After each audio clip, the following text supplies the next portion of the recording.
ஏசாயா தீர்க்கதரிசியின் புஸ்தகம் 5வது அதிகாரம் அதனுடைய 13வது வசனத்தை வாசிப்போமாக.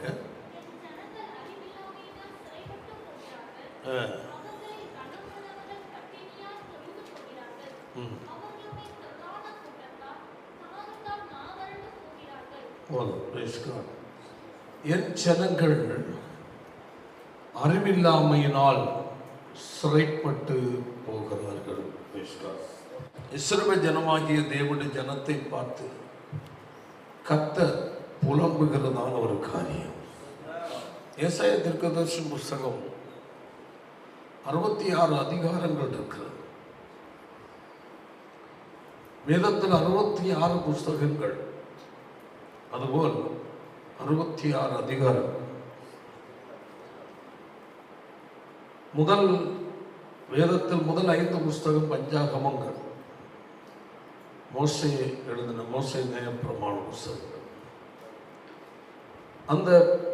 அதே போல் ஏசாயா தீர்க்கதரிசன புஸ்தகத்தையும் 5ஆக பிரிக்க முடியும்.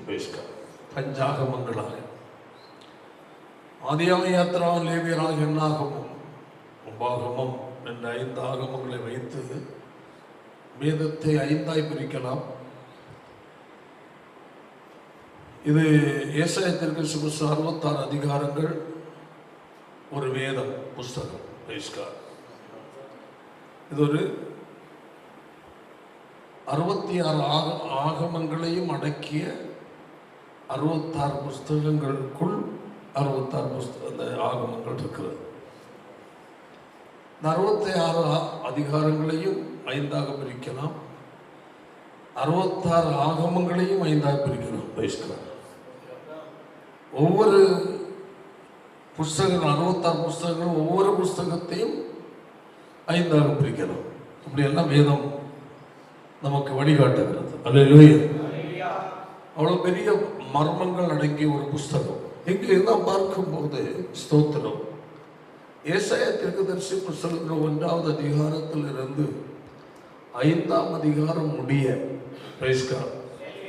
ஒரு புலம்பலின் சத்தத்தை அதை நாம் பார்க்க முடியும். 1 முதல் 5 முடிய 6வது அதிகாரம் வரையிலேயும் ரொம்ப ஜனங்களுடைய ஒழுங்கினங்களை குறித்தும் ஜனங்களுடைய எல்லா விதமான காரியங்களை குறித்து கர்த்தர் மிகவும் வருத்தப்படுகிறார், கடிந்து கொள்ளுகிறார். அல்லேலூயா. 6வது அதிகாரத்திலிருந்து அவருடைய நிலையில் மாற்றம் வருகிறது. கர்த்தருக்கு ஸ்தோத்திரம். 6வது அதிகாரம் வரையிலையும் 5 முடிய புலம்பல்கள் தான். 6ல இருந்து ஒரு வித்தியாசமான ஒரு வெளிச்சம் அங்கு வீச ஆரம்பிக்கிறது. ஆமென். இங்கு பார்க்கும்போது இந்த 5வது அதிகாரம் 13 வசனத்தில் என் ஜனங்கள் அறிவில்லாமையினால் என்ன செய்கிறார்கள்? சிறைப்பட்டு போகிறார்கள் என்று இந்த வேதம் ஆரம்பிக்கிறது. அல்லேலூயா. அறிவில்லாய்மை, பின் நடப்பதை யோசிக்காமல் வாழ்கிற நிலை. ஸ்தோத்திரம். பிறகு நடக்க போகிற காரியங்கள், தங்கள் வாழ்க்கையில் இப்படி வாழ்ந்தால் என்ன நடக்கும், இதன் விளைவு என்ன, இதை செய்தால் இதற்கு உள்ள விளைவு என்ன, நன்றாக இருக்குமா அல்லது தீமையாக முடியுமா, துக்கமாக மாறுமா, சந்தோஷமாக மாறுமா என்ற ஒரு அறிவு இல்லாமல் வாழ்கிற வாழ்க்கை, செயல்படுகிற காரியங்களை அதில் நாம் பார்க்க முடியும். அல்லேலூயா. Praise the Lord.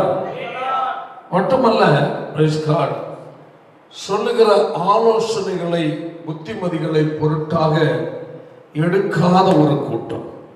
அதுதான் அறிவில்லாமல் அதனுடைய நிலை ஏற்படுவது, சிறைப்பட்டு போவது. அல்லேலூயா சொல்லுவோமா? சிறை என்பது ஒரு கட்டப்பட்ட நிலை. ஆமென். ஆமென். அப்போ ஒரு கட்டப்பட்ட நிலை ஒரு தேவனுடைய பிள்ளைக்கு எப்படி ஏற்படும்? தேவனுடைய எச்சரிப்பையும் ஆலோசனையையும் கேட்காமல் போனால், அல்லேலூயா, அங்கு ஒரு கட்டு ஏற்படுகிறது. கர்த்தருக்கு ஸ்தோத்திரம் உண்டாக. ஆமென். அதாவது தேவ ஆலோசனையை தூக்கி ஒதுக்கி வைத்துவிட்டு தன்னுடைய சுய விருப்பத்தின்படி கடந்து போகும்போது அங்க ஒரு வாக்கு சிறைப்பட்ட ஒரு கட்டப்பட்ட ஒரு நிலைக்குள் அவர்கள் கடந்து செல்லுகிறார்கள். அல்லேலூயா. தேவன் காட்டாத ஒரு பாதையை தாங்கள் தெரிந்து கொள்ளும் போது மீட்டு வர முடியாத நிலையில் ஒரு சிறை போன்ற ஒரு அனுபவத்துக்குள்ளாக்கப்படுகிறார்கள். அல்லேலூயா. தேவன் விரும்பாத ஒரு பாதை, தங்கள் மன விருப்பத்தின்படி கடந்து செல்வது. அதான் சொல்லப்பட சிறைப்பட்டு போகிறார்கள். அல்லேலூயா சொல்லுவோம். அல்லேலூயா. சிறை விடுதலை பெற்றுக் கொள்ள முடியாது. அப்படிப்பட்ட ஒரு இக்கட்டான சூழ்நிலை. காரணம் என்னவென்றால், அல்லேலூயா, தேவன் அவர்களுக்கு ஒரு விதித்த ஒரு பாதை இருக்கிறது. ஒரு நபருக்கு என்று கர்த்தர் வைத்திருக்கிற ஒரு வாழ்க்கை ஒழுங்கு இருக்கிறது. ஆமென். ஒரு நபரை குறித்து தேவனுக்கு வைத்திருக்கிற ஒரு பெரிய ஒரு திட்டம் இருக்கிறது. கர்த்தர் ஸ்தோத்திரம் உண்டாதாக. தேவன் வைத்திருக்கிற பாதை, தேவ திட்டத்தை ஒரு புரிந்து கொள்ளாமல் தன்னுடைய விருப்பத்தின்படி மனசு விரும்புகிற நிலையில் ஒரு ஆசையால் ஈர்க்கப்பட்டு கடந்து போகிறது. அல்லேலூயா. காலம் பூரா வாழ்க்கை ஒரு சிறைக்கு ஏதுவாய் மாறிவிடுகிறது. கர்த்தர் ஸ்தோத்திரம். வேதத்தில் எத்தனையோ பேருடைய வாழ்க்கையில் அப்படிப்பட்ட நிலைகள் சென்றதுண்டு. அல்லேலூயா. அதாவது இங்கு கர்த்தர் ஞாபகப்படுத்துகிறார். அறிவில்லாமையினால், அல்லேலூயா, தன்னோடு பேசுகிறவர் யார் என்ற ஒரு அறிவு. ஆமென். தன்னோடு சொல்லப்படுகிற வார்த்தை யாருடைய வார்த்தை என்ற ஒரு அறிவு. ஆமென். இல்லாமையினால், அல்லேலூயா, வாழ்க்கையில் என்ன உண்டாகிறது? சிறை. மீட்டு வர முடியாத ஒரு சிறை. ஆமென். அல்லேலூயா. இடத்துல ஏராளம் காரியங்களை நாம் பார்க்க முடியும். ஆமென். உதாரணமாக ஆபிரகாமுடைய வாழ்க்கையை நாம் எடுத்துக்கொண்டோம் என்றால், அல்லேலூயா, தேவன் வாக்குத்தத்தம் கொடுத்து 7 விதமான ஆசீர்வாதங்களை சொல்லி அழைத்தார். ஆமென். புறப்படும் போது நன்றாக புறப்பட்டார். அல்லேலூயா. வாழ்க்கையில் கர்த்தர் அவன் வாழ்க்கையில செய்ய வேண்டிய காரியங்களை, தேவனுடைய வேலை ஒன்று இருக்கிறது. ஆமென். வாக்குத்தத்தம் பண்ணினார். அல்லேலூயா. ஆனால் வாக்குத்தத்தம் பண்ணின தேவன் தாம் வாக்குத்தத்தம் பண்ணினதை அவன் வாழ்க்கையில் நிறைவேற்றுவதற்கு என்ன இருக்கிறது? ஒரு டைம் இருக்கிறது. ஆமென். அதாவது நம் காலத்துக்கு கர்த்தர் வர மாட்டார். நம்முடைய விருப்பத்திற்கும் ஆசைக்கும் ஆர்வத்துக்கும் அங்கலாய்ப்புக்கும் ஏற்றபடி வர மாட்டார். அவர் எல்லாவற்றுக்கும் என்ன வைத்திருக்கிறார்? ஒரு டைம் ஒழுங்கை வைத்திருக்கிறார். அதனதன் காலம் என்று வேறு சொல்லுகிறார். அல்லேலூயா. எது எப்பொழுது உன் வாழ்க்கையில் செய்ய வேண்டும் என்று தேவன் திட்டம் வைத்திருக்கிறார். ஆமென். அவருடைய திட்டத்தை நீ அறிந்து வாழ்ந்தால் உன் வாழ்க்கையில சிறை இருக்காது, சஞ்சலம் இருக்காது. ஆமென். பிரச்சனை இருக்காது. அல்லேலூயா. போராட்டம் என்ன வந்தால் அதன் மத்தியில் ஒரு தனிப்பட்ட ஒரு மகிழ்ச்சி, மனநிறைவு, சந்தோஷம் உண்டாகும். அல்லேலூயா. தேவனுடைய பிள்ளைகளை நம்முடைய வாழ்க்கையில் ஒரு பெரிய ஒரு தெளிவு வேண்டும். கிறிஸ்தவ வாழ்க்கை, உன் தனிப்பட்ட வாழ்க்கை, பரிசுத்த வாழ்க்கை, தேவனுடைய உன்னை குறித்த தேவ திட்டம், ஆமென், தேவ சித்தம், நீ தேவனுக்கு என்று வைத்திருக்கிற உன்னுடைய தீர்மானங்கள், பொருத்தனைகள், அல்லேலூயா, எல்லாவற்றிலும் என்ன நமக்கு இருக்கணும்? ஒரு தெளிவு நமக்கு இருக்கும். அல்லேலூயா. தெளிந்த புத்தி, ஆமென், தெளிந்த ஒரு மனநிலை. அல்லேலூயா. குழப்பமான நிலைக்கு நீ இடம் கொடுக்க கூடாது. அல்லேலூயா. அந்த தெளிந்த மனநிலை எப்பொழுது வரும் என்றால் பரிசுத்த ஆவியானவரை சார்ந்து கொண்டால் தெளிந்த மனநிலை உண்டாகும். ஆவியானவரோடு ஒரு தேவனுடைய பிள்ளைக்கு சரியான என்ன இருக்கணும்? ஒரு உறவு இருக்கணும். நம்மை நடத்துகிறவர் யாரு? பரிசுத்த ஆவியானவராக இருக்கணும். பரிசுத்த ஆவியானவரை ஓரம் கட்டி விட்டு தேவைக்கு மட்டும் ஆவியில நிரம்பி ஏதோ வாழ்கிறோம் என்று சொல்லிவிட்டு ஆவியனோட நடத்துதலுக்கு உன்னை ஒப்பு கொடுக்காமல் இருந்தால், அல்லேலூயா, உன்னுடைய வாழ்க்கை தோல்வி, ஒரு கலங்கல் நிலை வாழ்ந்து கொண்டு போயிட்டு. ஆமென். இன்னும் சொல்ல போனா தெளிவற்ற ஒரு நிலை. அந்த தெளிவற்ற ஒரு நிலையில் நீ வாழும் போது உன்னிடத்தில் ஒன்றை கேட்டா கூட தெளிவான பதில் சொல்ல முடியாது. அல்லேலூயா. ஒரு சரியான ஒரு உறுதிப்பாடு நமக்கு வேண்டும். அல்லேலூயா. இந்த வாழ்க்கை குறித்த ஒரு லட்சியம் நமக்கு வேண்டும். லட்சியம் இல்லாத ஒரு வாழ்க்கை வாழக்கூடாது. ஆமென். லட்சியம் இல்லாத ஒரு பயணம் நாம் செய்யும் போது ஆமென், இறங்க வேண்டிய இடம் எங்கே நமக்கே தெரியாம போய். ஆமென். அல்லேலூயா. ஏறுகிறோம் என்றாலே நமக்கு ஒரு தெளிவு இருக்கும்.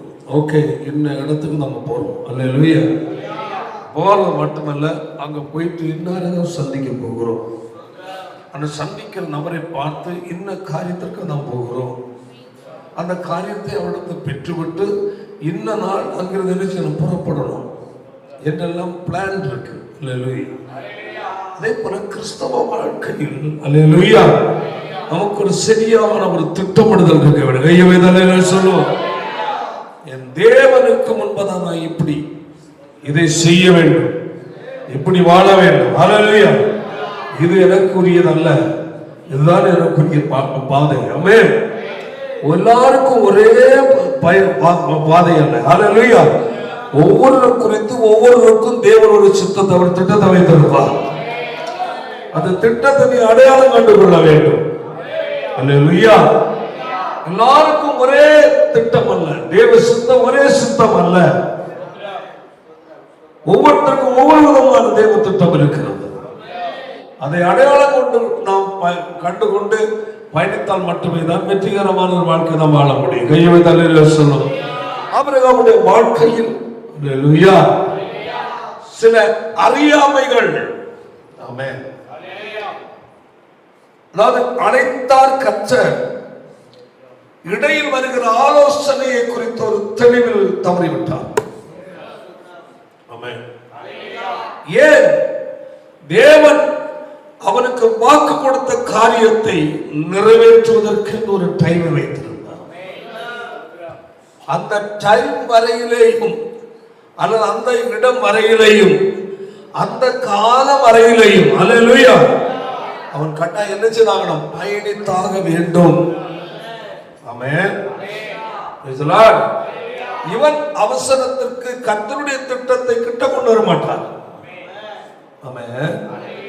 தேவ திட்டத்திற்கு இவன் என்ன செய்யணும்?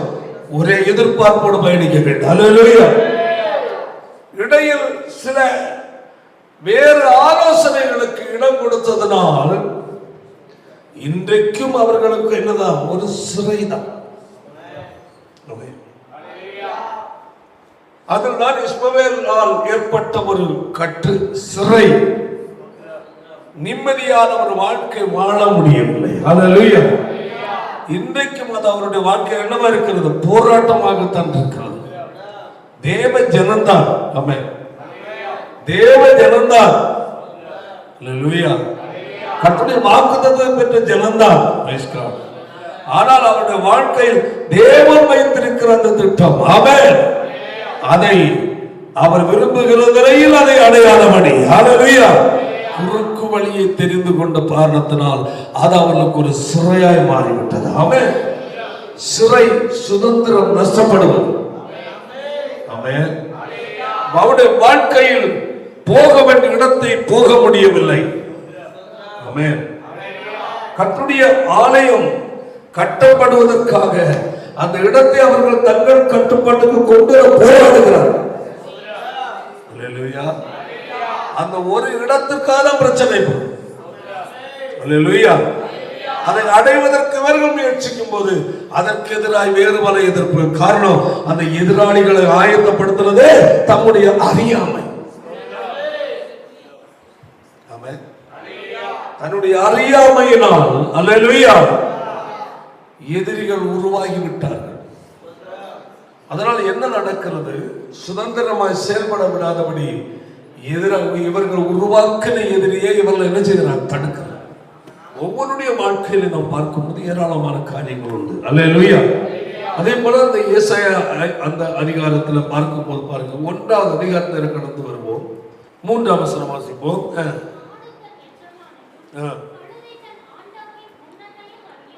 அங்கு தேவ ஜனத்தை ஒப்பிட்டு சொல்லுகிறார், மாற்றுக்கும் கழுதைக்கும். அல்லேலூயா. ஒப்பிட்டு பார்க்கும் போது அல்லேலூயா, மாடு தன்னுடைய எஜமானனை அறிகிறதா. அடுத்தது முன்னடை அறியும், இஸ்ரவேலோ அறிவில்லாமலும். இப்படி இருக்கு பாருங்க. கையை சொல்லும். அல்லேலூயா. மாடு தன்னுடைய எஜமானன் யார் என்பதை அறிகிறது. ஆமென். எஜமானுடைய குரலுக்கு அது என்ன செய்கிறது? கீழ்ப்படுகிறது, பின் செல்கிறது. அல்லேலூயா. ஆனா தேவஜனம் தேவனை அறியாமல் வாழ்கிறார்கள். கர்த்தருக்கு ஸ்தோத்திரம் உண்டாக. அல்லேலூயா. தேவனை அறியாமல், தேவ சத்தத்தை அடையாளம் கண்டு கொள்ளாமல், தேவனுடைய எச்சரிப்புக்கு கீழ்ப்படியாமல், அல்லேலூயா, தங்கள் மனம் போல அவர் வாழ்கிறார். பாருங்க, அதான் சொல்லப்பட்டிருக்கிறது, எஜமானையும் கழுதை தன் ஆண்டவருடைய முன்னணையும் அறியும். இஸ்ரவேலோ அறிவில்லை. அடுத்தது உணர்வில்லை. ஆமென், ஆமென். இந்த வாழ்க்கை அப்படியாக அவனுடைய வாழ்க்கை என்ன செய்து கொண்டிருக்கிறது? ஒரு தடுமாற்றம் நிறைந்த, குழப்பம் நிறைந்த ஒரு வாழ்க்கையாய் சென்று கொண்டிருக்கிறது. அல்லேலூயா.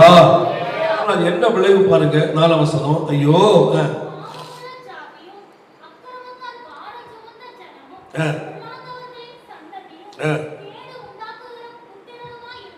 இருக்கிறார்கள்,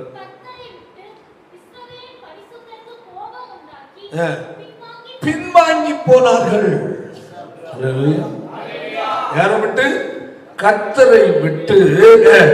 இஸ்ரவேலின் பரிசுத்தருக்கு என்ன உண்டாகணும்? கோபம் உண்டாகணும்.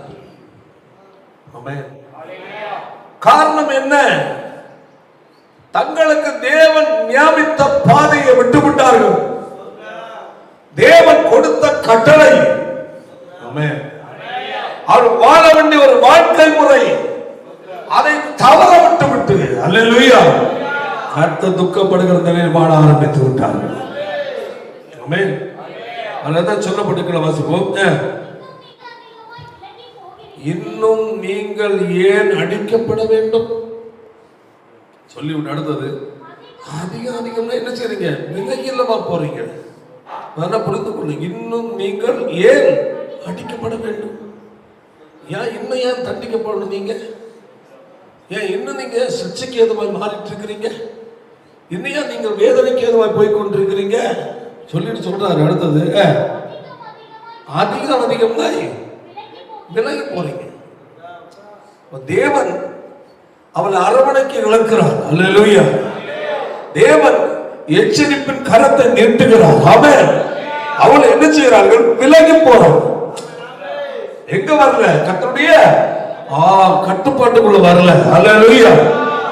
கர்த்தருடைய எச்சரிப்பின் வார்த்தைக்குள் கடந்து வரவில்லை.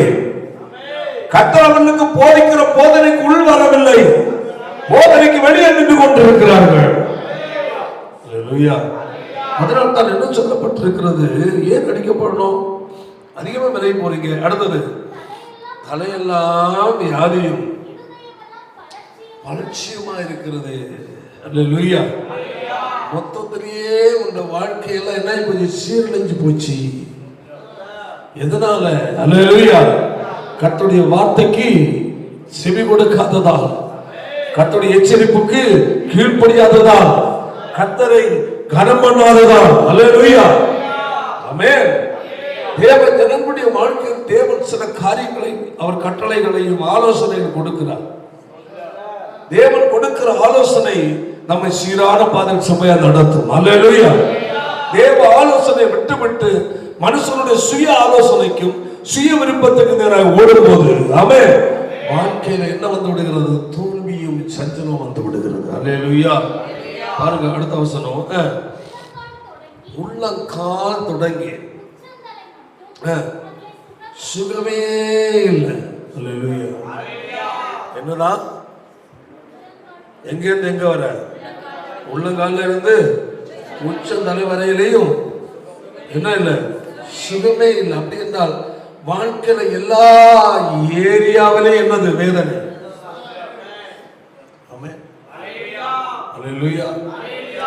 எந்த ஏதாவது ஒரு காரியமாவது நல்லா இருக்குமா என்று பார்த்தா இல்லை. ஏதாவது ஒன்று செய்தாலாவது வாழ்க்கையில் விடுதலை கிடைக்குமா என்றால் இல்லை. அல்லேலூயா. எதை தொட்டாலும் சொல்லுவாங்களே, எதை தொட்டாலும் என்னமா இருக்கு? தோல்வியா இருக்கு. எந்த சூழ்நிலையிலையும் என்ன இல்லை? நல்லது இல்லை. சந்தோஷம் அனுபவிக்க முடியவில்லை, மகிழ்ச்சியை பெற்றுக்கொள்ள முடியவில்லை. அல்லேலூயா. சொல்லுவோம். காரணம் என்ன? அல்லேலூயா.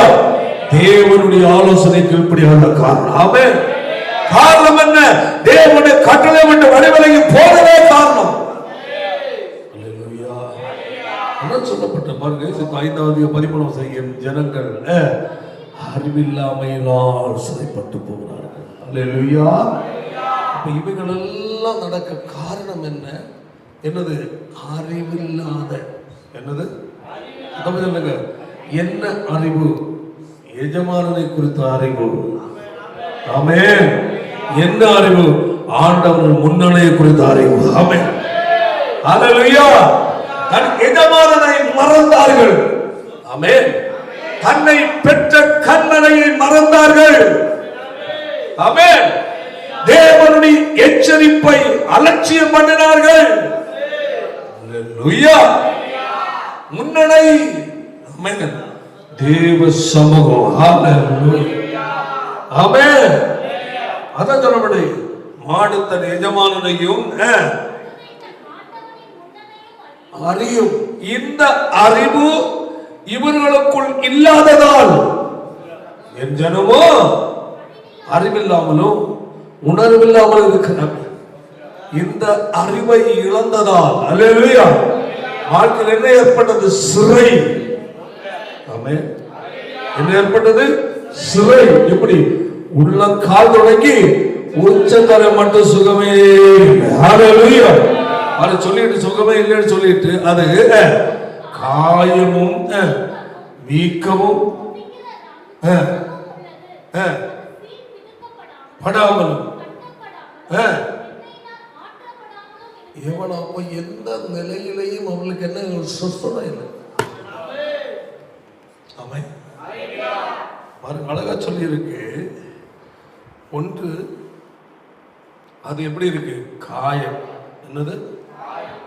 பலதரப்பட்ட காயங்கள். அல்லேலூயா. அல்லேலூயா.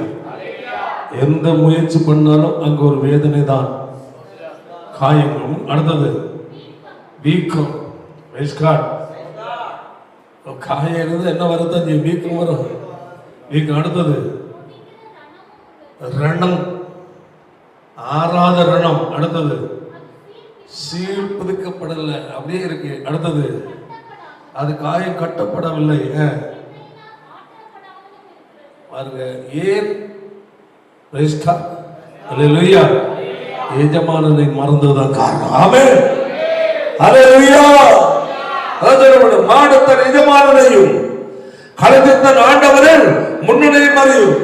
ஆமென். இஸ்ரவேலோ அறிவில்லாமலும் என் ஜனம் உணர்வில்லாமலும் அவன் தேவன் வைத்த ஸ்தானம் தேவ சத்தத்துக்கு செவி கொடுக்காமல் தங்கள் மனம் போல வாழ்ந்த காரணத்தினால் அல்லேலூயா எல்லா ஏரியாவே என்னதான்? வேதனை, காயம், ரணம். ஆமென். ஆற்றப்படாத புண். ஆமென். அல்லேலூயா. அவன் கர்த்தரோடு இருந்திருந்த ஆற்றுகிறது யாரு? கர்த்தர் பண்ணுவார். ஆமென். ஆமென். கர்த்தருடைய வார்த்தைக்கு நீ ஒரு நபர் கீழ்ப்படிந்திருந்தால் உன் காயத்தை ஆற்றுகிறது அவர். ஆமென். கர்த்தருடைய வார்த்தைக்கு கீழ்ப்படிந்திருந்தால் உன் வீக்கத்தை சுத்தமாக்குற கர்த்தர். ஆமென். கர்த்தருடைய வார்த்தைக்கு நீ கீழ்ப்படிந்திருந்தால் ரணத்தை மாற்றுவார். கர்த்தருடைய வார்த்தைக்கு நீ கீழ்ப்படியும் போது சீல் புதுக்கப்படும். அல்லேலூயா. மட்டுமல்ல காயம் கட்டப்படும். மட்டுமல்ல எண்ணெயால் ஆற்றப்படும். கரங்களை தட்டி கர்த்தரை மகிமைப்படுத்துவோம். தேவ ஜனங்கள் எந்த உதவியும் ஆதரவும் இல்லாமல் தனித்து நிற்கிறார்கள். ஆமென். எப்படி சொல்லப்பட்டு உள்ள கால் தொடங்கி உச்சம் தர மட்டும் அதுல என்ன இல்லை, சுகமே இல்லை. தேவ ஜனங்கள் உலக மக்கள் பார்க்கிறாங்க, கவனி, என்னப்பா நீ எது எல்லாத்திலையும் வேதனைப்பட்டு இருக்கு, எதுலையுமே உனக்கு என்ன இல்லை, நிம்மதி இல்லை, எதை செய்தாலும் தோல்வி. தேவனற்ற மனுஷன் நல்லா இருக்கிறான், கவனி, தேவனற்ற மனுஷன் நல்லா இருக்க, உனக்கே அந்த பிரச்சனை. நீ ஆண்டோடைய பிள்ளை இல்லையா, இயேசு இயேசு நீ போறிய, அப்படி இருக்கிறிய, இப்படி ஏன் உனக்கு இந்த பிரச்சனை? நீ எந்த காரியத்திலும் நீ நல்லா இருக்கிறியா? அல்லேலூயா. நல்ல கவனிங்க தேவனுடைய பிள்ளை. அல்லேலூயா. இதே கேள்விதானே இன்றைய தேவ மக்களை பார்த்து உலக மக்கள் கேட்கிறாங்க. நீ இயேசு இயேசுன்னு சொல்ற சரிதான், சர்ச்சு ஓடி போற சரிதான்,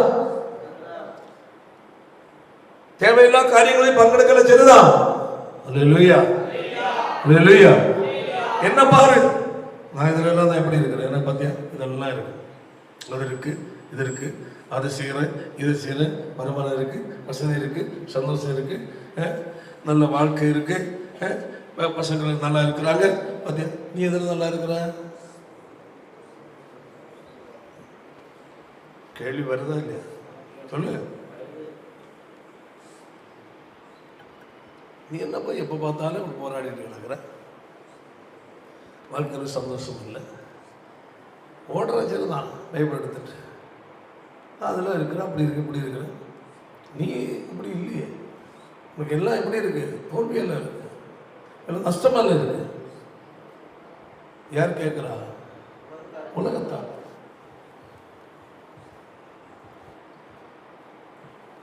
நம்முடைய வாழ்க்கையில் வருகிற பிரச்சனை கஷ்டத்திற்கு காரணம் என்ன என்பது வேதத்தில் இருக்கிறது. அல்லேலூயா. யாருக்கு தெரியாது? உலகத்தான தெரியாது. யாருக்கு? அவன் வெளித்தோட்டத்தை தான் பார்ப்பான், உன்னோட பொதுவான வாழ்க்கையை தான் பார்ப்பான். பார்த்தவன் என்ன செய்வான்? பரவாயில்ல, மாண்டோட்டமே நல்லதா இருக்கு, சந்தோஷமா இருக்கு, அதான் உலக பொருளாதாரம், உலக வசதி வாய்ப்பு தான் பார்ப்பான். உன்னுடைய பர்சனல் லைஃப், உள்ளார வாழ்க்கை, ரகசிய வாழ்க்கையை அவன் பார்க்க மாட்டான். இந்த கீழ்ப்படியாமல் தான் இந்த பிரச்சனை, இந்த ஒழுக்க கேட்டனால தான் அந்த தவறு பிரச்சனை வந்திருக்கு. இந்த சரியில்லாத வாழ்க்கை தான் இவனுடைய வாழ்க்கையில் தோல்வியை கொண்டு வந்து ஆண்டவர் துக்கப்படுத்தி இப்படி மறைச்சு வாழ்ந்ததுனால இந்த வேதனையை செஞ்சலும் வந்திருக்கு என்று யாருக்கு அவனுக்கு தெரியுமா? தெரியாது. தேவனுடைய பிள்ளை ஒன்று புரிந்து கொள்ள வேண்டும். அல்லேலூயா. சொல்லும், அதாவது காயம், வீக்கம், ரணம் இவைகள் எல்லாம் நீங்கணும்னா, அல்லேலூயா, அல்லேலூயா, நீங்கி நீங்கணும்னா என்ன புதுக்கப்படணும்? சீரும் புதுக்கப்படணும். எண்ணெயால் என்ன செய்யப்படணும்? மாற்றப்படணும்.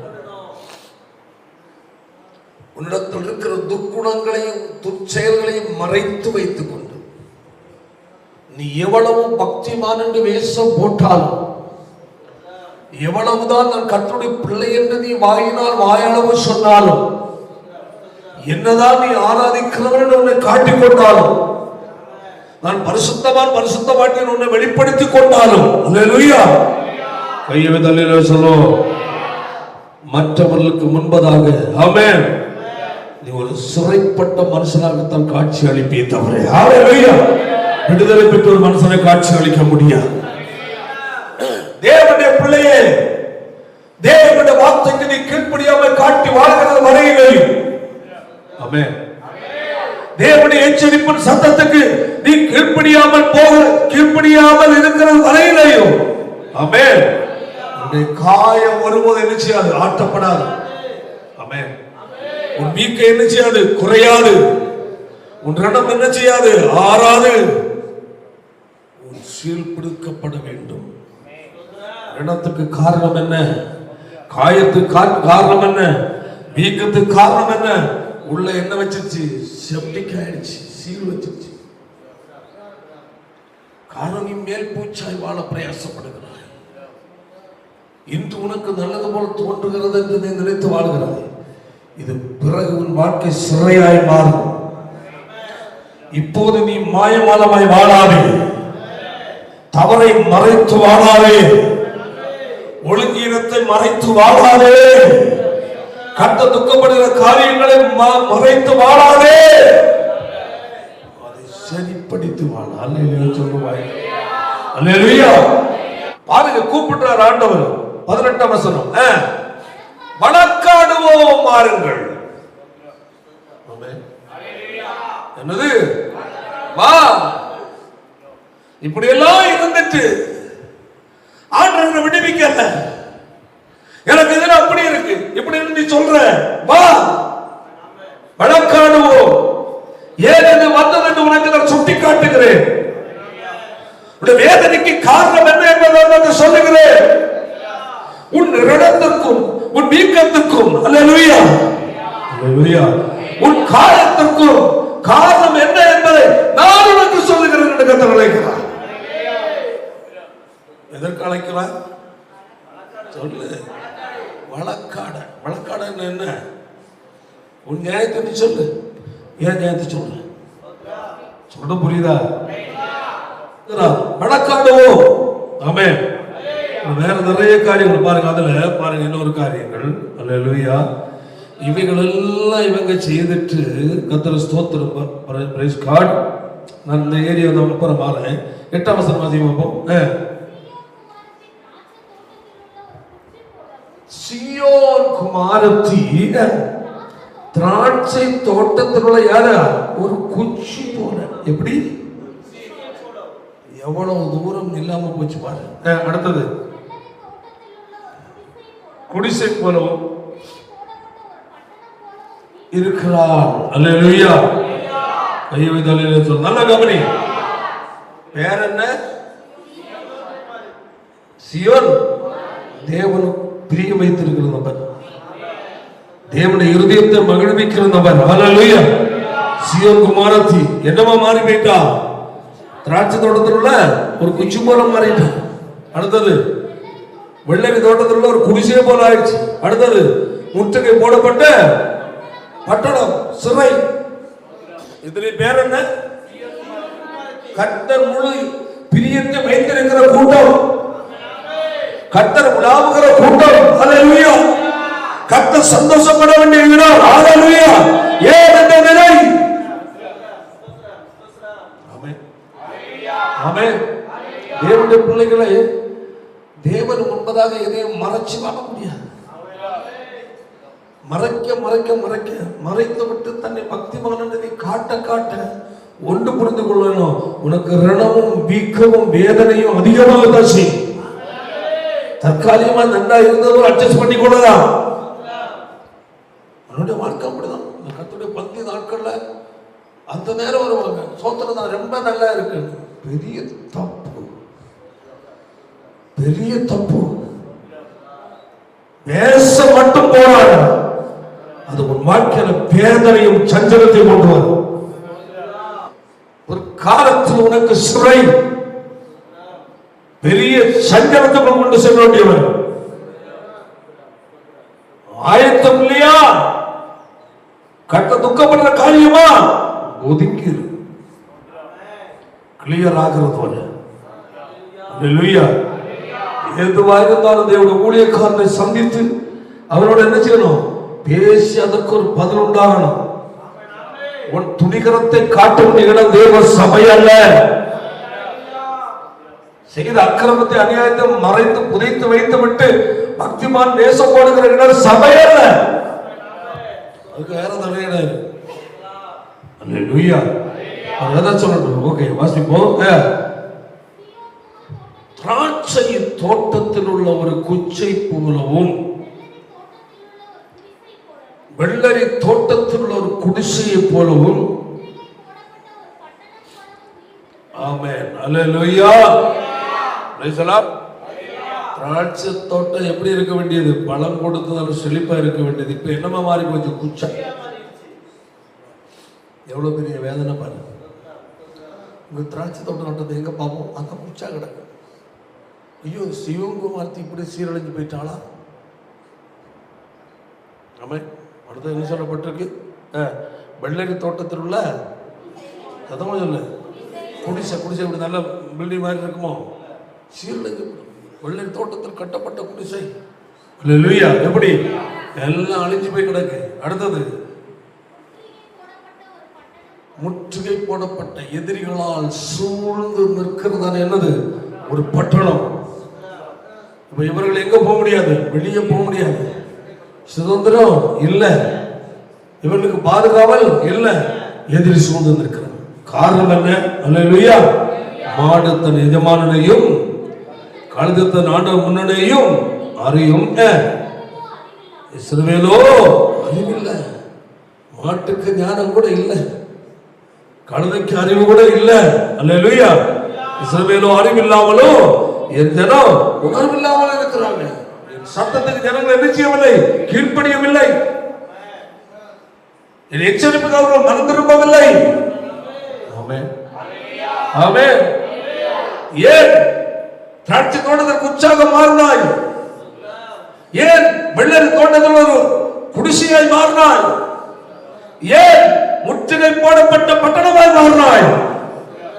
தேவனுடைய சத்தத்துக்கு நீ கீழ்ப்படியாத காரணம். தேவனுடைய பிள்ளை தேவ சத்தத்துக்கு நீ கீழ்ப்படியும் போது, ஆமென், ஆமென், ஒரு அலங்காரமான ஒரு மாளிகை கர்த்தர் மாற்றுகிற தேவனார். தேவனுடைய சத்தத்துக்கு கீழ்ப்படியும் போது ஹல்லேலூயா, ஹல்லேலூயா, பலன் கொடுக்கிற திராட்சை தோட்டமாய் மாறுவாய். ஆமென். விடுதலை பாதுகாக்கப்படுகிற பட்டணமாய் இருப்பாய், முற்றுகை போடப்பட்ட பட்டணமாய் அல்ல. ஹல்லேலூயா. நீங்க தேவனுடைய பிள்ளைகளுடைய வாழ்க்கை அதுதான். ஆமென். பாருங்க, கொஞ்சம் யோசித்து பாருங்க. Praise God, praise God. திராட்சை தோட்டத்தில் உள்ள குச்சி எப்படி இருக்கும்? அது கனி இருக்குமோ? சொல்லுங்க. எல்லாம் காஞ்சி போயிருக்கு. பார்க்குறாங்க எலும்பு கூட போல. என்னப்பா ஒரு நாள் எவ்வளோ செழிப்பா இருந்ததான தோட்டம் இந்த என்னமா மாறி போச்சு, காஞ்சி குச்சா மாறி போச்சு. அப்போ தேவ சத்தத்துக்கு இஸ்ரவேல் ஜனங்கள் கீழ்ப்படியாம செவி கொடுக்காமல் தேவனுடைய வார்த்தையை அலட்சியமாய் எண்ணி தங்கள் மனம் போல வாழ்வதற்குரிய பாதையை தெரிந்து கொண்டதால் அல்லேலூயா இந்த நிலைமைக்கு நேரம் ஆகிவிட்டது. ஆமென். இது பாருங்க, கீழே வாசிக்கும் போது 11ஆம் வசனம் வாசிப்போம். இப்படி எல்லாம் கீழ்ப்படியாம காட்டிட்டு என்ன நடக்குது? அப்போ இப்படி எல்லாம் கீழ்ப்படியாம காட்டிட்டாங்க, என்ன நடக்குது? பலி அப்படின்னு ஆராதனை. அப்போ ஏன் திராட்சை தோட்டத்தில் குச்சியை போல மாறுற? கீழ்ப்படியாமை நிமித்தம், தேவ சத்தத்தை கேட்காமல் மனம் போல் வந்ததால் நிமித்தம் இந்த பாதிப்பு வந்தது. அல்லேலூயா. இந்த நிலையில இருந்தாலும் என்னது? ஆராதனை, பலியாகி ஆராதனை நடக்குது. பைபிள் இடிக்கடி சர்ச்சைக்கு வந்துடுறது, வந்து உட்காந்து ரொம்ப சோர்ந்து போய் துக்கமா இருக்கிறது. ஏதாவது பிரசங்கம் கேட்டோன்னா பிரசங்கம் கேட்டு கொஞ்சம் ஒரு இதானோன்னா ஒரு உற்சாகம் ஆவியில் ஒரு இதாகிறது, திரும்ப மலை போல உட்காருது. அதனுடைய நிலைமை கட்டப்பட்ட நிலையில் இருக்க காரணமே அல்லேலூயா. உள்ளான நிலையில் என்ன ஏற்படவில்லை, மாற்றம் ஏற்படவில்லை. அல்லேலூயா. அதான் சொல்லப்பட்டிருக்கிற உங்கள் பலிகள் திறன் எனக்கு என்னத்திற்கு?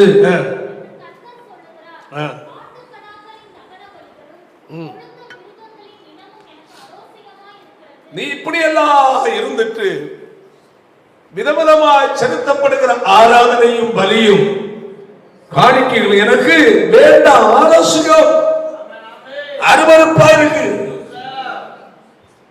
தேவனுடைய வார்த்தைக்குள் சரியாக வாழாமல் தன் மனம் போல வாழ்ந்து கொண்டு தேவனை துக்கப்படுத்தின வாதையை வாழ்ந்து கொண்டு நீ ஆராதிக்கிற ஆராதனை தேவன் நிச்சயம் மாட்டார், ஏற்றுக்கொள்ள மாட்டார்.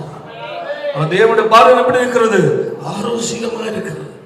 அடுத்த அவசரம், எனக்கு பிரியம் இல்லை. நீ அப்படியெல்லாம் செலுத்துவார். சில ஜனங்கள் எப்படி எப்படியோ இருந்துட்டு பலி மட்டும் செலுத்திட்டு ஆராதனை. கீழே வாசிப்போம்.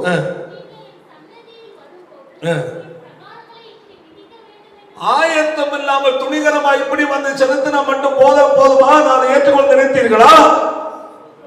அடுத்தது பாத்தீங்களா? ஒழுங்கீனமாய் கீழ்ப்படியாம காட்டி தன் மனம் போல தாறுமாறாய் தனக்கு பிடித்த பாதையில் வாழ்ந்து கொண்டு அல்லேலூயா தேவன் காட்டின வழியையும் கர்த்தர் சொன்ன ஆலோசனையும் புறந்தள்ளி விட்டு நீ செலுத்துகிற காணிக்கை எனக்கு கொண்டு வராத. ஆமென். இப்படியே இருந்துட்டு பரவாயில்ல என் காணிக்கை கனமாக கொண்டு பாஸ்டர் கொடுத்துட்டா, பாஸ்டர் செய்வாரு கையில் வாங்குறவங்க பரவாயில்ல கட்டியா இருக்கு, சரி பரவாயில்ல சோத்திரமாப்பா தம்பி, அப்படியா? அதப்பா சொல்லு. நான் ஏன் சொல்றேன்னா அல்லேலூயா ஆண்டவரை ஏற்றுக்கொண்ட தொடக்க நாட்கள் ஆண்டவரை எப்படி தூக்கி பிடிச்சிட்டோம். எங்க ஆண்டவர் அப்படி பரிசுத்தம் கரெக்டா இருக்கும், கீழ்ப்படுதல் கரெக்டா இருக்கும், ஒரு பொய் கூட சொல்ல மாட்டாங்க, எதையும் மறைக்க மாட்டாங்க, ஊழியக்கான ஓப்பனாக மனம் திறந்து பேசிட்டு இப்படியெல்லாம் இருப்பாங்க. அல்லேலூயா. ஆனா அந்த நாட்கள் அவரோட வாழ்க்கை நல்லா தான் இருக்கும். அல்லேலூயா. நல்லா புரிந்து கொள்ளுங்க தேவ பிள்ளையே, தேவனுக்கு முன்பதாக எதையாவது நீ மறைக்க ஆரம்பிச்சாலே உனக்கு பிரச்சனை உருவாக. எதுவா இருந்தாலும் எந்த குறையோ தவறுதலோ அறியாம எதா இருந்தாலும் ஆண்டோட சமூகத்தில் சொல்ல வேண்டிய ஊழியக்காரர்கள் சொல்ல வேண்டிய காரியங்களை சொல்லு. நேற்ற ஓப்பனா பேசு. ஊழியக்காண்டத்தில் ஒன்றும் மறைச்சிட்டு நீ செய்ய வேண்டிய எல்லா சாக்கடையும் செஞ்சுட்டு சபையில வந்து உட்கார்ந்துட்டு ஆண்டவர் என்ன தேற்றுவார் ஆற்றுவார்னு சொன்னா உலக்காடி தான் கிடைக்கும். நான் ஏன் சொல்றேன்னா தங்கள் வாழ்க்கையில இருக்கிற காரியம் மறைச்சு வச்சுட்டு நடிப்பாங்க பக்திமான் போல. தேவ ஆவியானவர் எச்சரிக்கும் போது குத்தப்படும். என்னை தாக்கி விட்டார், நான் தாக்காத ஒரு நபரை சொல்லுங்க இங்க. நான் தாக்கியே எல்லாரும் மெலிஞ்சு போயிருக்குது. அப்படியா? அதாவது மடியில கனம் இருந்தாதான் வழியில பயம், முதுகுல புண்ணு இருந்தாதான் குனிக்கு கஷ்டம் இல்லையா? நீ சரியா இருந்தாலும் எந்த பிரச்சனையும் கிடையாது. சத்தியத்தை கேட்டாலும் மகிழ்ச்சி வரும், வருமா வராதா?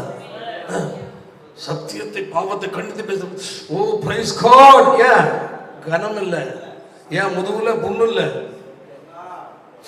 நீ தவறுல இருக்கும்போ ஆண்டு சொல்றாரு இதெல்லாம் செஞ்சுட்டோம், காணிக்கை கொண்டு வர, இனி வீண் காணிக்கைகளை கொண்டு வர வேண்டாம். இவ்வளவு கீழ்ப்படி அவன் காட்டி இப்படி எல்லாம் தவறு செய்துட்டு நீ என்ன செய்யாத, காணிக்க கொண்டு வராத. திறந்திருந்த காணிக்க போதல் அப்படி. அடுத்தது உன்னுடைய தூபம் காட்டுதலாகிய ஆராதனை தூபம் காட்டுதல். ஆராதனை எனக்கு எப்படி இருக்கு? காரணம் செய்ய வேண்டியதெல்லாம் செஞ்சுட்டு ரகசிய பாவங்கள் எல்லாம் செஞ்சுட்டு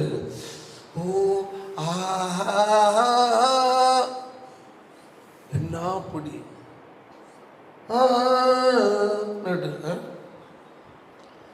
ஒரே ஆராதனை. ஆண்டு சொல்றாரு இதெல்லாம் செஞ்சுட்டு நீ பாட்டுக்கிற தூபம் காட்டுறது எனக்கு எப்படி இருக்கு? அருவருப்பா இருக்கு. அக்கிரமத்தோடு ஆசரிக்கிற மாத பிறப்பையும் ஓய்வு நாளையும் சகிக்க மாட்டேன். எதோடு ஆசரிக்கிறது? அக்கிரமத்தோடு. எதோடு? வாழ்க்கையில் கரைபடிந்த வாழ்க்கை, சுத்திகரிக்கப்படாத ஒரு வாழ்க்கை, அருவருக்கத்தக்க சுபாவத்தோடு தேவ சமூகத்தை வந்து ஆராதிக்கிற ஆராதனை தேவன் என்ன செய்கிறார்? வெறுக்கிறார். அதை அவர் என்ன செய்ய ஏற்றுக்கொள்ள மாட்டார். ஒரு தேவனுடைய பிள்ளை உன் வாழ்க்கை நீ தற்பரிசோதனை செய்ய வேண்டிய அவசியம்.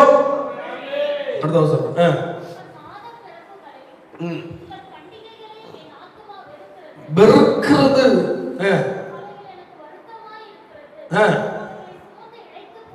இவைகளெல்லாம் நீ காலம் பூரா ஒழுங்கினமா இருந்துட்டு செய்யறதெல்லாம் சுமந்து தான் என்ன செய்ய இழைத்து போனேன்.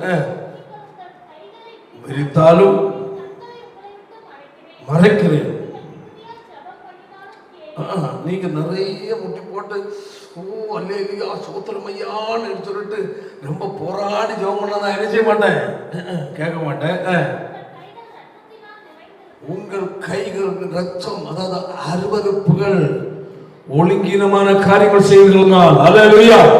வேதத்துக்கு புறம்பானது செய்றீங்க. அடுத்தது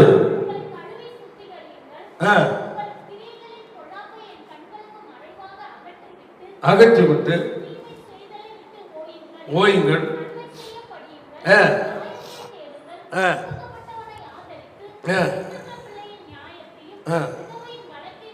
விசாரியுங்கள்.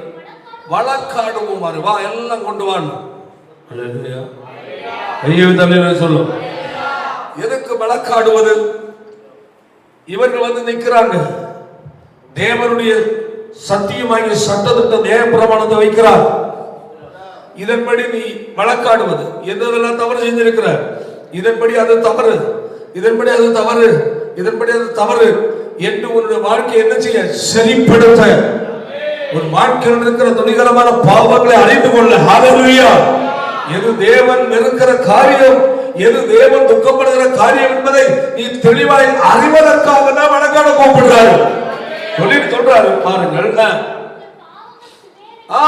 நீங்கள் அதான் சொல்லப்பட்டு வழக்காடி தங்கள் வாழ்க்கையில் இருக்கிற பாவங்கள் எது, அருவருப்புகள் எது என்று நீ என்ன செய்ய அறிந்து ஆண்டோட நீ என்ன செய்யணும், அறிக்கணும்.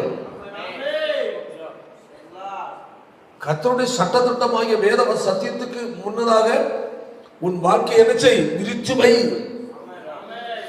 இந்த வசனத்தின்படி நான் குற்றவாளி, இந்த சத்தியத்தின் மூலம் பார்க்கும்போது குற்றவாளி பாவியா இருக்கிறேன் என்பதை நீ அறிந்து, அல்லேலூயா, ஆண்டவரே என்ன செய், அறிக்கைனா உன் பாவம் சிவேரென்று இருந்தாலும் உறைந்த மழையை போல் வெண்மையாக்குவார். அல்லேலூயா.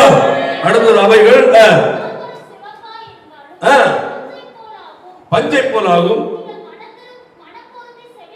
செவி கொடுத்தால் தேசம் நன்மை புசிப்பீர்கள். கையை சொல்லுவோம். தேவ சமூகத்தில் கர்த்தர் அழைக்கிறார். உன்னுடைய தவறு என்ன என்பதை நீ கண்டுபிடி. கர்த்தருடைய வசனம் போதிக்கப்படும் போது, அல்லேலூயா. இப்போத பாருங்க, இப்ப இருக்கிறது ஒரு வழக்காடுகிற மாதிரி தான். ஆமென். கர்த்தருடைய நியாயமாகிய சத்தியம் கடந்து வரும்போது, ஆமென், உங்கள் வாழ்க்கையில் எது குறை, எது தவறு, எது பாவம், எது அருவருப்பது என்பதை கர்த்தருடைய ஆவியானவர் சுட்டி காட்டுகிறார். அல்லேலூயா. அதை அறிந்து எப்படியா உங்கள் பாவங்கள் சிவேரென்றிருந்தாலும் உறைந்த மழை போல என்ன செய்வேன், வெண்மையான.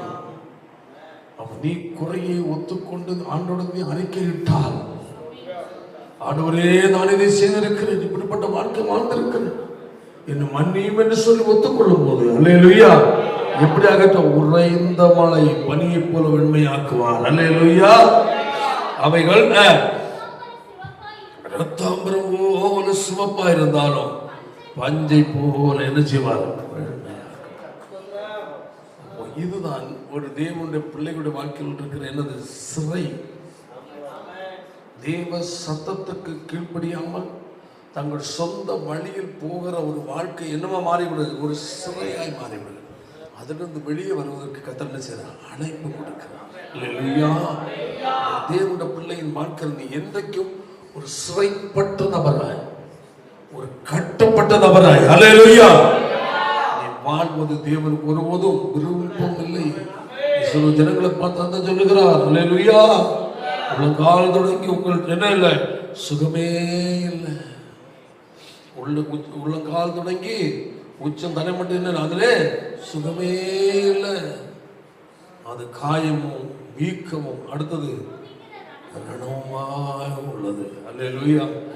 அதை சீர்பதுக்கப்படாமல், அடுத்தது காயம் கட்டப்படாமல் இருக்கிறது, எண்ணெயால் ஆற்றப்படாமல் இருக்கிறது. வாழ்க்கை பூரா வேதனை. ஒரு வாழ்க்கையில் இருக்கிற வேதனைகளுக்கு ஒரு தீர்வு கட்டெடுத்து இருக்கிறது. பிரச்சனைக்கு ஒரு முடிவு கட்டடத்தில் இருக்கிறது. ஹல்லேலூயா. காலம் பூரா நீ வேதனையை சுமந்து கொண்டு வாழ வேண்டிய தேவை இல்லை. காலம் பூரா புலம்பிக் கொண்டு வாழ வேண்டிய தேவை இல்லை. ஆமென். காலம் பூரா மற்றவர் முன்பதாக ஒரு நிந்தனைக்குரிய பாத்திரமா வாழ வேண்டிய தேவை இல்லை. மற்றவர் முன்பதாக பரிகாசத்துக்கு எதுவாக நீ வாழ வேண்டிய தேவை இல்லை. சொல்லுகிறது, நீங்கள் மனம் பொருந்தி என்ன செய்யுங்கள், செவி கொடுத்தால் தேசத்தில் புசிப்பீர்கள். மனம் திரும்பணும், மனம் பொருந்தணும். அல்லேலூயா. பிள்ளையை நீ உணரணும். அல்லேலூயா. கீழ்ப்படியை நீ அறிந்து கொள்ள வேண்டும். ஆமென். உன் துணிகரத்தை நீ அறிக்கையிட வேண்டும். அல்லேலூயா. தேசத்தின் நன்மையை சுதந்திரிக்க வேண்டுமா? இன்றைக்கு நீ உன் வாழ்க்கையில் திருப்பம் தேவை. ஆமென். அறிவுடி ஜனங்களுடைய வாழ்க்கை நடந்து பாருங்க. ஓசியாவின் புஸ்தகத்துல 4வது அதிகாரம் 6ஆம் வசனத்தை வாசிப்போம். வாழ்க்கையில இழப்புகள். கர்த்தர் நம்முடைய ஜனத்தை பார்த்து கடுமையாக எச்சரிக்கிறார். அறிவில்லாமையினால் என்ன ஆகிறார்கள்? சங்காரம் என்னது? அழிவு, வெட்டப்படுவது, இழப்பை அனுபவிப்பது, நஷ்டத்தை அனுபவிப்பது. அல்லேலூயா. நன்மை இழந்து போகிறது, சங்காரம் அறுப்புண்டு போவது, வாழ்க்கையில் அனுபவிக்க வேண்டிய நன்மைகள் நிச்சயப்படுகிறது, இல்லாமல் போகிறது, அழிக்கப்படுகிறது. காரணம் என்ன? அறிவில்லை. வாசிங்கள்.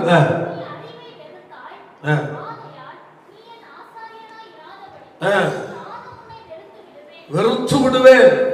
தேவனுடைய ஊழியர்களுக்கு எதிராகவும் கூட. அல்லேலூயா. என் ஜனம் என்று ஆரம்பிக்கிறார். அடுத்தது ஊழியக்காரனை ஆசாரியர். தேவனுடைய பார்வையில் என்ன இல்லை? பட்சபாதம் இல்லை. ஆமென். ஆமென். ஊழியக்காரனா இருந்தாலும் சரி, விசுவாசியா இருந்தாலும் சரி, கர்த்தருடைய பார்வையில் ஒரே மாதிரி. ஆமென். ஜனங்கள் அறிவில்லாமையினால் என்னது? சங்காரமாக முக்கியத்துவம் கொடுக்க வேண்டியதற்கு கொடுக்காத காரணம். ஓசியா 4வது அதிகாரம் 16ஆம் வசனத்தை வாசிக்கும் போது எப்படி இருக்கிறார்? அப்படியா ஜனங்களுடைய வாழ்க்கையில் இருக்கிற ஒழுங்கினங்கள் எப்படி? அடங்காத கிடாரி, கட்டுக்கு நிற்காதது, மேய்ப்பனுடைய கட்டுப்பாட்டுக்குள் நிற்காதது, அடங்காதது. ஆமென். ஆமென். அதான் சொல்லப்பட்டிருக்கிறது. அடங்காத கிடாரியை போல. கையை விதல்ல சத்தமா சொல்லுங்க. ஹல்லேலூயா. அதான் சொல்லப்பட்ட அடங்காத கிடாரியை போல அடங்காத இருக்கிறது.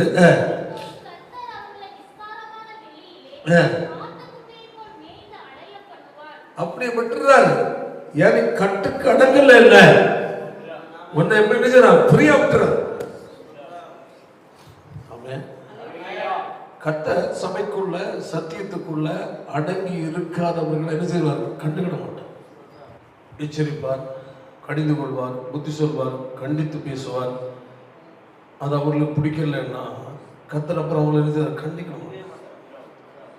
என்ன பொறுத்தவரை அப்படி நம்ம இருந்த மனசு வந்துடும். அப்படி அப்படின்னா சிலருக்கு குற்றம் இருக்கு, எச்சரிக்கிறோம், புத்தி சொல்றோம், கடிந்து கொள்றோம்.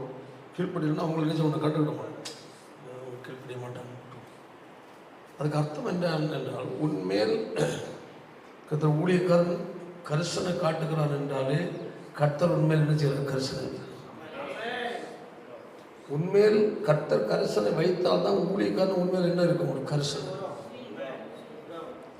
அந்த கரிசனையின் பலன் என்னவென்றால், ஒரு நாள் குறிப்பிட்ட இடத்தில் அமர்ந்திருக்கிற நபர் வரவில்லை என்றால் கர்த்தர் துக்கப்படுவார், ஊழியக்காரன் மீது.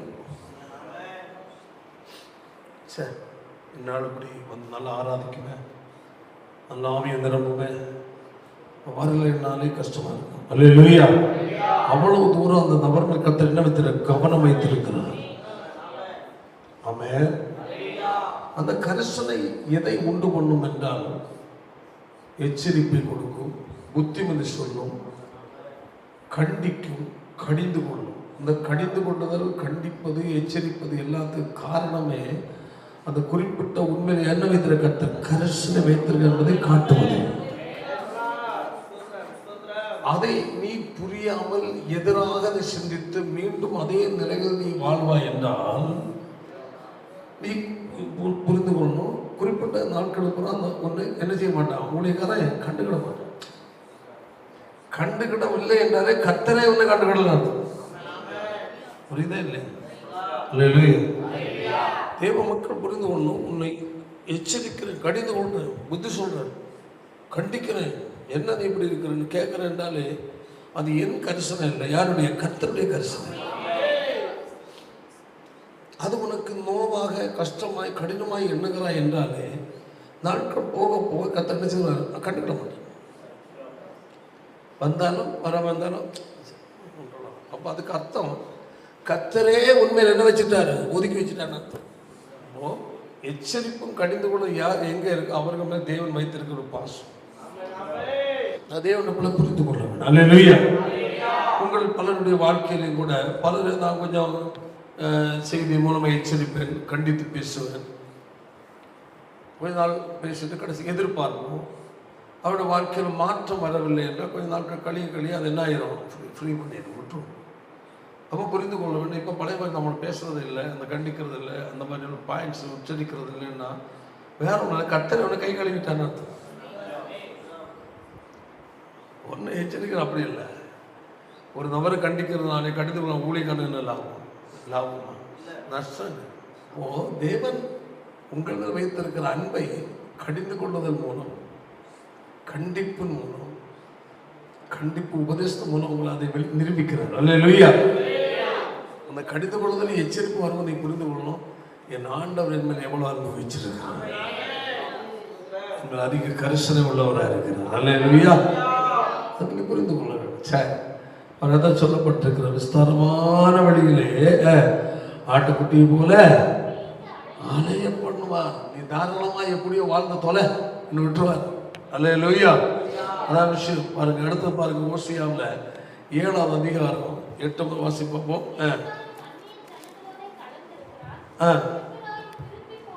திருப்பி போடாத அப்போ இப்ராஹிம் அந்நிய ஜனங்களோடு எப்படி இருக்கிறான்? கலந்து இருக்கிறான். உலக மக்களோடு சரியான ஒரு ஐக்கியம், சபையோட ஐக்கியம். யூதாசை போல. யூதாசு இயேசுவிடத்தில் வரும்போது கர்த்தருடைய பந்தியிலே பங்கெடுத்தான்.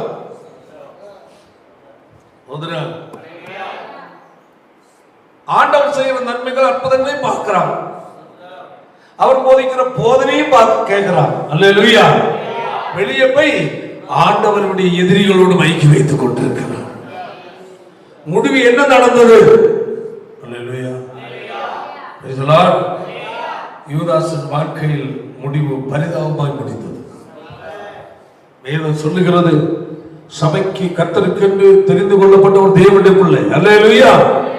அந்நிய ஜனத்தில் அவிசுவாசத்தோடு என்ன செய்யாத? பிணைக்கப்படாது. ஆக்கிரியா, நல்லா இருக்கிறீங்களா சார்? அந்த லைன்ல போ. அவங்க செய்யறதெல்லாம் செய்து அதுக்கு நீ கூட்டது அவர் பேசுறது நீ பதில் பேசி இணைந்த வாழ்க்கை பெற்று அதான் சொல்லப்பட்ட அந்நிய ஜனங்களோடு எப்படி இருக்கிறான்? கலந்திருக்கிறான். திருப்பி போடாத அப்போ. அப்பத்தை திருப்பி போடலைன்னா எப்படி இருக்கும்? ஒரு பக்கம் வந்து ஒரு பக்கம் வேகம். ஒரு தேவனுடைய பிள்ளை என்றால் திருப்பி போடாத அப்பம் போல் இருக்கக்கூடாது. அடுத்தது, அந்நியன் அவனுடைய பலத்தை தின்கிறான். கவனி, அந்நியனோட ஐக்கியம் வைக்கும் போது பெற்றுக்கொண்ட அபிஷேகத்தை நீ இழப்பாய். அனுபவித்த தேவ பிரசன்னத்தை நீ இழப்பாய். தேவையற்ற வேதத்துக்கு புறம்பாய் வாழ்கிற ஒரு பின்மாற்றக்காரரோடு, தெய்வ பயம் இல்லாமல் வாழ்கிற நபர்களோடு நீ அதிகமாய் ஐக்கியம் வைக்கும் போது நீ பெற்ற அபிஷேகத்தை என்ன செய்ய வேண்டிய வரும்? இழக்க வேண்டிய வரும். பெற்ற நிறைவு, பெற்ற வல்லமை, அனுபவிக்கும் தேவ பிரசன்னத்தை என்ன செய்ய வேண்டிய வரும்? இழப்பாய். அதான் சொல்லணும், அந்நியர் அவனுடைய பலத்தை என்ன செய்யறாங்க? தின்கிறார்கள். ஐக்கியம் புற மக்களோடு, பின்மாற்றக்காரரோடு, சத்தியத்துக்கு மாற வாழ்கிற நபர்களோடு ஐக்கியம் அதிகமாய் வைக்க தெய்வீக சந்தோஷத்தை நீ என்ன செய்யணும்? கொஞ்சம் கொஞ்சமாய் இழக்க வேண்டிய வரும். தேவனுடைய வல்லமை நீ இழக்க வேண்டிய வரும். ஆதியை போல நீ ஆவியை நிரம்பி கர்த்தருக்கு களி கூற முடியாது. தெய்வீக சந்தோஷம் அனுபவிக்க முடியாது. அல்லேலூயா. அவனோ அறியார், அதை புரிந்து கொள்ள முடியவில்லை. ஏன் பழைய போல ஜெபிக்க முடியவில்லை? இன்னது நாள் தான் இந்த ஜெப வாழ்க்கை நின்று என்று புரிய முடியல. ஒழுங்கற்ற நபர்களோடு, பின்மாற்றக்காரரோடு, கர்த்தருடைய வசனத்திற்கு எதிர்மான வாழ்கிற நபர்களோடு அதிகமாய் பழகி நெருக்கம் ஏற்படும் போது அல்லேலூயா, உன் வாழ்க்கையில் இருக்கிற ஜெப வாழ்க்கை, ஆவிக்கிற சந்தோஷம், ஆவியின் நிறைவுகள் உன்னால் என்ன செய்ய முடியாது? அனுபவிக்க முடியாது. இது எதனால் எனக்கு இந்த இழப்பு ஏற்பட்டது என்று எனக்கு புரிய முடியாத நிலை. அறியாமை, அறியான். அடுத்தது நரமயிரும் வருஷங்களும் கடந்து போச்சு. பழைய விசுவாசம். நான் யார் தெரியுமா? ஊழியம் இங்கு ஆரம்பித்த நாட்கள் தொடக்க காலத்தோட நபர். இப்ப எங்க இருக்கிற? அதான் கேட்டா சொல்ல முடியாது. அதாமே நீ யாரு? தேவனால் சிருஷ்டிக்கப்பட்டவன். முதல் மனுஷன் கத்த கூப்பிட, ஆதாமே நீ எங்கே இருக்கிறேன்னு. நான் நிர்வாணி என்று அறிஞ்சு முடிச்சிருக்கேன். அனைவரும் அந்த ஊழியம் இங்கு ஆரம்பித்த நாட்களில் நாங்க தான் நாங்கள் சாப்பாடு கொடுத்தோம், உபசரித்தோம். சரி, இப்போ விஷயம் தேவனுடைய பிள்ளை புரிந்து கொள்ள வேண்டும். அல்லேலூயா. நீ எது செய்திருந்தாலும் ஆமென், கிறிஸ்துவர் நிலைத்திருந்தால் அந்த பலனை நீ அறுவடை செய்ய முடியும். கிறிஸ்தவ வாழ்க்கை என்பது எப்படியோ வாழ்கிற வாழ்க்கை அல்ல. ஒழுங்காய் கர்த்தர் விதித்த விதிப்படி வாழ வேண்டிய வாழ்க்கை. அல்லேலூயா. நரை மயிரும் அவனில் தெளித்திருக்கிறது, அவனும் அதை அறியாதிருக்கிறான். நம்ம எவ்வளோ வருஷக்கான அனுபவம் உள்ள விசுவாசம். எனக்கு முறை ரட்சிக்கப்பட்டவங்க ஆவிக்கிறவங்க நல்லா இருக்கிறாங்க. நம்ம இப்போ காத்தில்லாத என்ன மாதிரி வீல் மாதிரி பஞ்சராகி கிடக்கிற வண்டி மாதிரி கிடக்கும். அல்லேலூயா, அல்லேலூயா. தேவனுடைய பிள்ளையாகி உன்னுடைய வாழ்க்கையில பெரிய மாற்றங்கள் வேண்டும். ஆமென். ஓசியா புஸ்தகத்தில் 7ஆம் அதிகாரம் 11ஆம் வசனத்தை வாசிப்போம். பேதையான புறா. என்ன புறா? பேதைன்னா என்னங்க? நிக்கிற இடம் மோசமான இடமா இருந்தாலும் அதை புரிந்து கொள்ளாமல் இருக்கும். பேதை என்னன்னாக்க சில ஆட்கள் நம்ம பார்க்க முடியும். எல்லாரையும் நம்பணும், எல்லாரையும்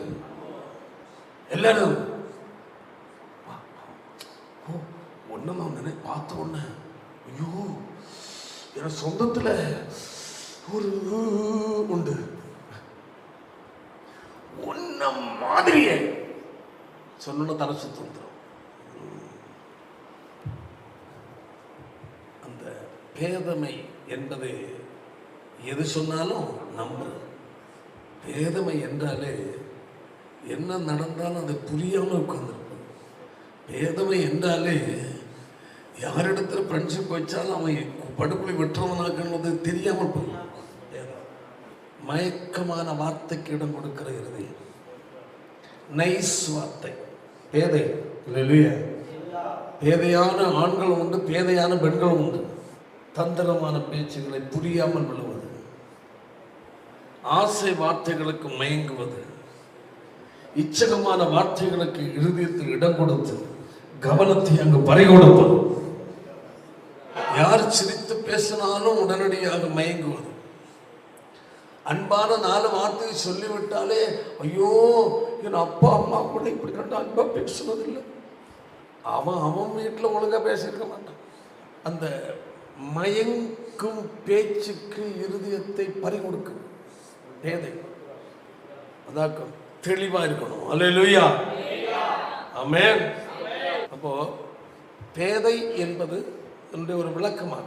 அப்ப நம்ம யாரா இருக்கக்கூடாது, அதான் விஷயம். பேதையாக இருக்கக்கூடாது, பேதையான புறம். ஆமென். அப்போ அதுக்கு அர்த்தம் என்னன்னா, தேவனுடைய பிள்ளைகளுக்கு என்ன வேணும்? ஒரு விசேஷத்த ஞானம் வேணும், மூளையை பயன்படுத்தணும்.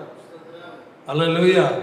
சாத்தான தந்திரத்தை புரிந்து கொள்ளணும் என்பதாக நம்ம விளக்கம் உங்களுக்கு கொடுத்தது. ஆமென். அடுத்தது என்ன? ஓசியா 10ஆம் அதிகாரம் 1ஆம் வசனம் வாசிப்போம். பலனற்ற திராட்சை செடி. என்னது?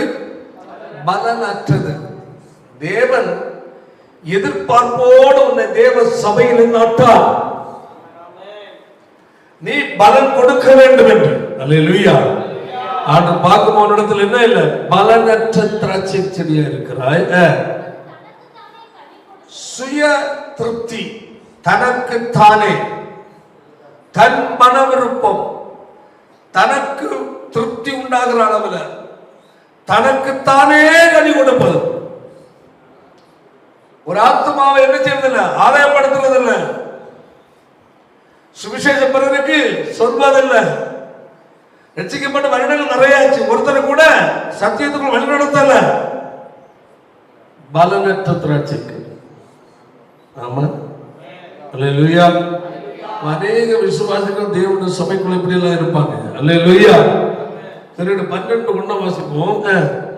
எப்ராயிம் காற்றையும் மேய்ந்து, காற்றை மேய்கிறானா. என்னது? காற்றை உள்கொள்ளுகிறான். பசி யாருமா? வண்டியில போறாங்க, நிறைய காத்து. அப்பா ரொம்ப பசியா இருக்கு, கொஞ்சம் காத்து குடிப்போம். காத்து குடிக்கலாம் இருந்த மாதிரி தரமா நிரம்பாரு. அதான் விஷயம். காற்றை மேய்கிறான். அடுத்தது ஒரு தேவன், அதாவது மாயானதை பின்பற்றுவது. வாழ்க்கையில் பலனற்றதை, பலன் கொடுக்காததை விரும்புவது.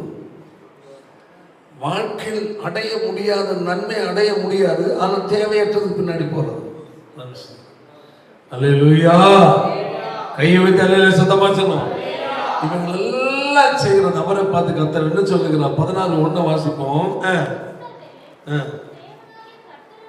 நீ திரும்புன்னு சொல்ற. என்னது? நீ திரும்பு. அல்லேலூயா. கையை வைத்து அல்லேலூயா சத்தமா சொல்லணும். உன் சிறையிருப்பு மாற வேண்டும் என்றார். அல்லேலூயா. கர்த்தரிடத்தில் திரும்பு. 13:9 வாசிக்கும் போது, நீ உனக்கு நீதான் கேடு உண்டாக்குறாய். அடுத்தது, என்கிட்ட உனக்கு என்ன இருக்கு? சகாயம் இருக்கு. உனக்கு நீ என்ன பண்ணிட்ட? கேடு உண்டாக்கிட்ட. ஆனா என்கிட்ட சகாயம் இருக்கு. அதனால கர்த்தர் சொல்றார், நீ என்னிடத்தில் திரும்பு. அல்லேலூயா, அல்லேலூயா. எபேசியர் 4ஆம் அதிகாரம் 18ஆம் வசனத்தை வாசிக்கும் போது, புத்தியில் அந்தகாரப்பட்டு தங்கள் இருதய கடினத்தினால், அறியாமையினாலே தேவனுடைய ஜீவனுக்கு அந்நியராக. பாத்தீங்களா? அது என்ன சொல்லப்பட்ட அழகாக. எதனால? புத்தியில் என்னாச்சு? அந்தகாரம். கையில் தலையில சொல்லுவோம். புத்தியில் அந்தகாரப்பட்டு